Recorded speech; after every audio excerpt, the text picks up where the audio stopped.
ദൈവനാമത്തിന് മഹത്വമുണ്ടാകട്ടെ. CSI ascension church Kakkanad senior stars fellowship നടത്തുന്ന the holy Bible chain reading എന്ന പരമ്പരയുടെ 154 ദിവസം ഇന്ന് 2025 നവംബർ മാസം 1 തീയതി ആവർത്തന പുസ്തകം വായന തുടക്കം കുറിക്കുന്നു. വേദപുസ്തകത്തിൽ നമുക്ക് സുപരിചിതമായ ആവർത്തന പുസ്തകം അഥവാ ദ ബുക്ക് ഓഫ് ഡ്യൂട്ടറോണമി പഴയ നിയമത്തിലെ 5-ാമത്തെ പുസ്തകമാണ്. നിയമാവർത്തനം എന്നും അറിയപ്പെടുന്നു. എബ്രായ ബൈബിളിലെ തോറ അഥവാ പഞ്ചഗ്രന്ഥങ്ങളിൽ അവസാനത്തേതാണ്. വാഗ്ദത്ത ഭൂമിയായ കനാനിലേക്ക് പ്രവേശിക്കുവാൻ തയ്യാറായി യോർദാൻ നദിയുടെ കിഴക്ക് ഭാഗത്തുള്ള മോവാബ് സമഭൂമിയിൽ ഇസ്രായേൽ ജനം തമ്പടിച്ചിരിക്കുന്ന സമയത്താണ് ഈ പുസ്തകത്തിലെ സംഭവങ്ങൾ നടക്കുന്നത്. മോശ തൻ്റെ മരണത്തിന് മുമ്പേ ഇസ്രായേൽ ജനത്തോട് നടത്തിയ 3 പ്രധാന പ്രഭാഷണങ്ങളാണ് ഈ ഗ്രന്ഥത്തിൻ്റെ പ്രധാന ഉള്ളടക്കമെന്ന് ആവർത്തന പുസ്തകം വായിക്കുമ്പോൾ നമുക്ക് മനസ്സിലാവുന്നത്. 1-ാം അധ്യായം മുതൽ 11-ാം അധ്യായം വരെ ചരിത്രപരമായ അവലോകനമാണ് രേഖപ്പെടുത്തിയിരിക്കുന്നത്. ഈജിപ്റ്റ് അഥവാ മിസ്രൈം ദേശത്ത് നിന്നുള്ള പുറപ്പാട് മുതൽ മരുഭൂമിയിലെ 40 വർഷത്തെ യാത്ര വരെയുള്ള ഇസ്രായേലിൻ്റെ ചരിത്രം മോശ ചുരുക്കി പറയുന്നു. ദൈവത്തിൻ്റെ വിശ്വസ്തതയും ജനത്തിൻ്റെ അനുസരണക്കേടും അദ്ദേഹം ഈ പുസ്തകത്തിൽ ഓർമ്മിപ്പിക്കുന്നു. 12-ാം അധ്യായം മുതൽ 26-ാം അധ്യായം വരെ നിയമങ്ങളും ഉടമ്പടിയുമാണ് രേഖപ്പെടുത്തിയിരിക്കുന്നത്. സീനായി പർവ്വതത്തിൽ വെച്ച് നൽകിയ നിയമങ്ങളും കൽപ്പനകളും മോശ ആവർത്തിക്കുകയും വിശദീകരിക്കുകയും ചെയ്യുന്നു. ആരാധന, നേതൃത്വം, സാമൂഹ്യ ജീവിതം എന്നിവയുമായി ബന്ധപ്പെട്ട നിയമങ്ങൾ ഇതിൽ ഉൾപ്പെടുന്നു. 27-ാം അധ്യായം മുതൽ 34-ാം അധ്യായം വരെ ദൈവത്തോട് വിശ്വസ്ത പുലർത്തുന്നവർക്കുള്ള അനുഗ്രഹങ്ങളെക്കുറിച്ചും അനുസരണക്കേട് കാണിക്കുന്നവർക്കുള്ള ശാപങ്ങളെക്കുറിച്ചും മോശ വിവരിക്കുന്നു. ദൈവകൽപ്പനകൾ ഹൃദയത്തിൽ സൂക്ഷിക്കേണ്ടതിൻ്റെ പ്രാധാന്യം അദ്ദേഹം ഊന്നിപ്പറയുന്നു. ദൈവത്തെ അനുസരിക്കുക എന്നതാണ് ഈ പുസ്തകത്തിൻ്റെ പ്രധാന സന്ദേശം. ഇസ്രായേൽ ജനം വാഗ്ദത്ത നാട്ടിൽ പ്രവേശിക്കുമ്പോൾ ദൈവവുമായുള്ള ഉടമ്പടി പുതുക്കുവാനും അവിടുത്തെ നിയമങ്ങൾ അനുസരിച്ച് ജീവിക്കുവാനും മോശ അവരെ ഉദ്ബോധിപ്പിക്കുന്നു. നീ നിൻ്റെ ദൈവമായ യഹോവയെ പൂർണ്ണ ഹൃദയത്തോടും പൂർണ്ണ ആത്മാവോടും പൂർണ്ണ ശക്തിയോടും കൂടെ സ്നേഹിക്കണം എന്ന പ്രധാന കൽപ്പന ഈ പുസ്തകത്തിലാണ് കാണുന്നത്. ആവർത്തന പുസ്തകം 6-ാം അധ്യായം 5-ാം വാക്യത്തിൽ ഇത് എഴുതപ്പെട്ടിരിക്കുന്നു. മോശയുടെ മരണവും നൂനിൻ്റെ മകനായ യോശുവ ഇസ്രായേലിൻ്റെ നേതാവായി നിയമിക്കപ്പെടുന്നതും വിവരിച്ചുകൊണ്ടാണ് ഈ പുസ്തകം അവസാനിക്കുന്നത്.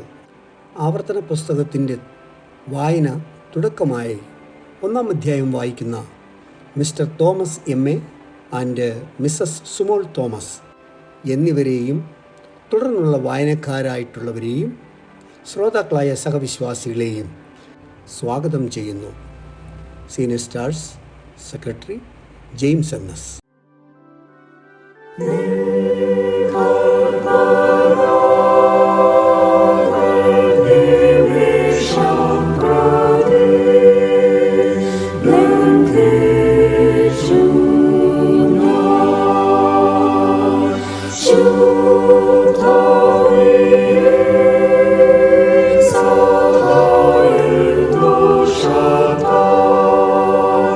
Look at picture.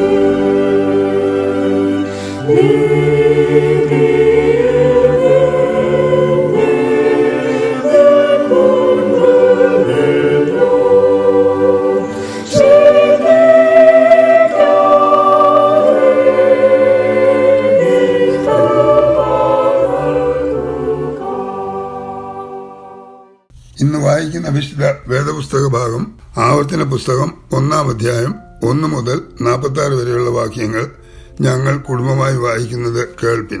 സുഫിനെതിരെ പാരാനും തൊഫേലിനും ലബാനും അസരോത്തിനും ദിസാഹാബിനും നടുവെ യോർദാനക്കരെ മരുഭൂമിയിൽ അരാബയിൽ വെച്ച് മോശ എല്ലാ ഇസ്രായേലിനോടും പറഞ്ഞ വചനങ്ങൾ ആവിത്.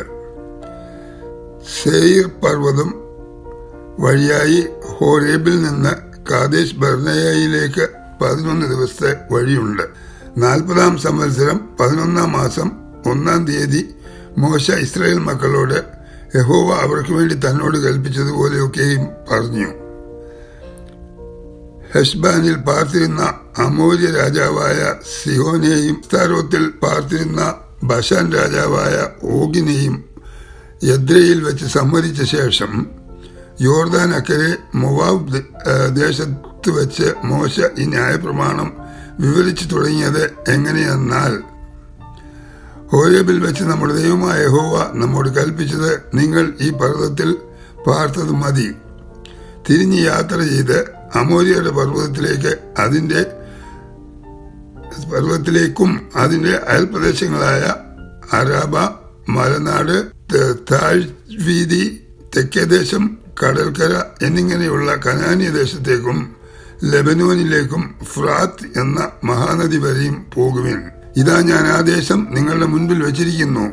നിങ്ങൾ കടന്ന് യഹോവ നിങ്ങളുടെ പിതാക്കന്മാരായ അബ്രഹാമിനോടും ഇസ്ഹാക്കിനോടും യാക്കോബിനോടും അവരുടെ സന്തതിക്കും കൊടുക്കുമെന്ന് അവരോട് സത്യം ചെയ്ത ദേശത്തെ കൈവശമാക്കുവിൻ. അക്കാലത്ത് ഞാൻ നിങ്ങളോട് പറഞ്ഞത്, എനിക്ക് ഏകനായി നിങ്ങളെ വഹിപ്പാൻ കഴിയുകയില്ല. നിങ്ങളുടെ ദൈവമായ യഹോവ നിങ്ങളെ വർദ്ധിപ്പിച്ചിരിക്കുന്നു. ഇതാ നിങ്ങൾ ഇന്ന് പെരുപ്പത്തിൽ ആകാശത്തിലെ നക്ഷത്രങ്ങൾ പോലെ ഇരിക്കുന്നു.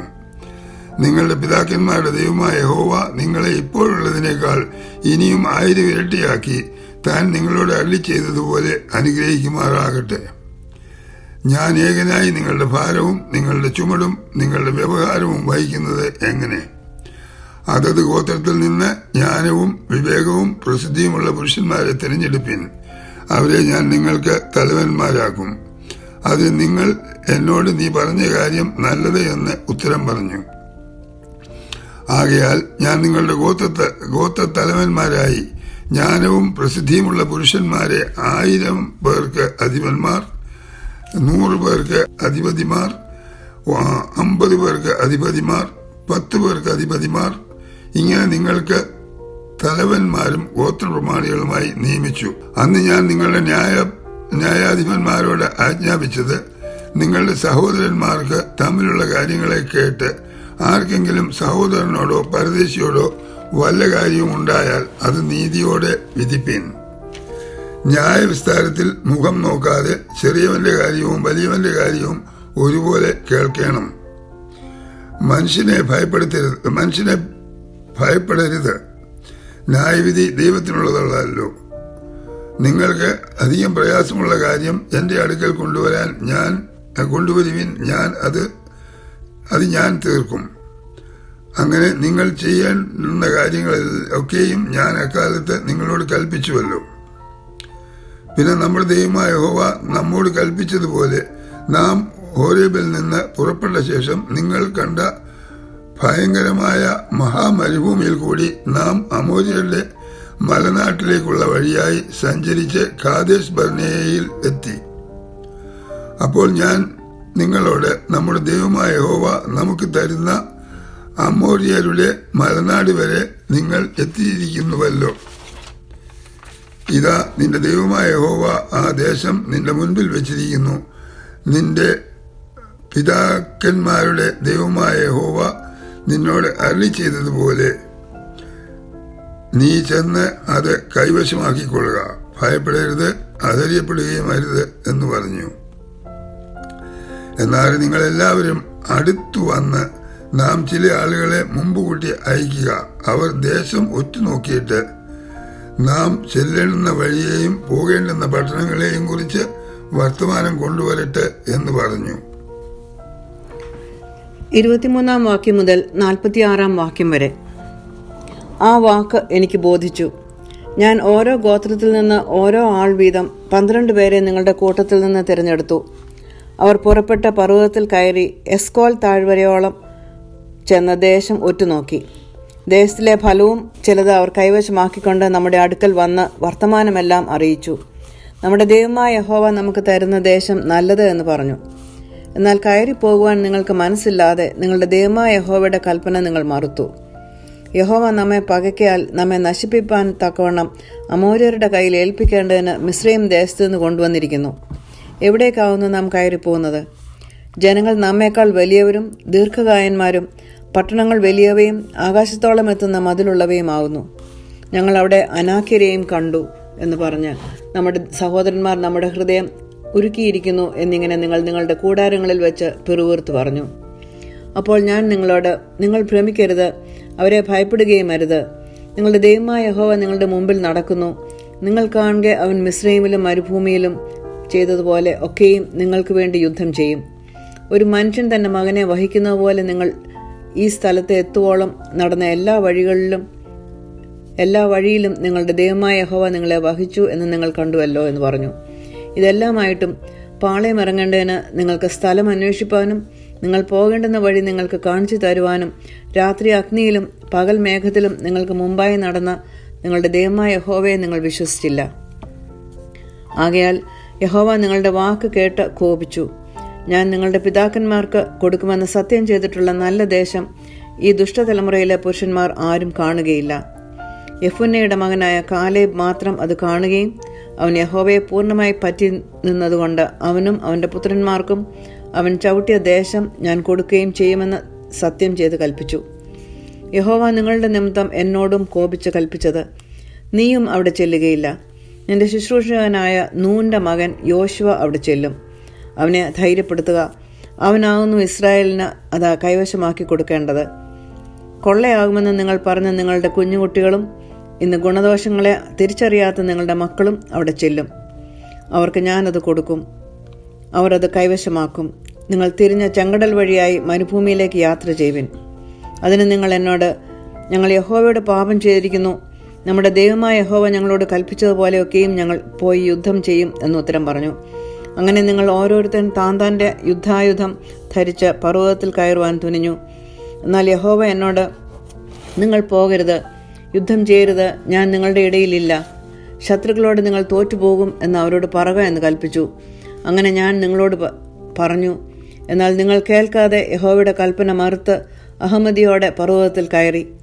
ആ പർവ്വതത്തിൽ കുടിയിരുന്ന അമോര്യർ നിങ്ങളുടെ നേരെ പുറപ്പെട്ടു വന്ന് തേനീച്ച പോലെ നിങ്ങളെ പിന്തുടർന്ന് സെയീരിൽ ഹോർമോ വരെ ചിഹ്നിച്ചു കളഞ്ഞു. നിങ്ങൾ മടങ്ങി വന്ന് യഹോവയുടെ മുമ്പാകെ കരഞ്ഞു. എന്നാൽ യഹോവ നിങ്ങളുടെ നിലവിളി കേട്ടില്ല, നിങ്ങളുടെ അപേക്ഷയ്ക്ക് ചെവി തന്നതുമില്ല. അങ്ങനെ നിങ്ങൾ കാദേശിൽ പാർത്ത് ദീർഘകാലമൊക്കെയും അവിടെ താമസിക്കേണ്ടി വന്നു. ഇവിടെ നിശ്ചയിക്കപ്പെട്ട വിശുദ്ധ വേദഭാഗം വായിച്ച് അവസാനിക്കുന്നു.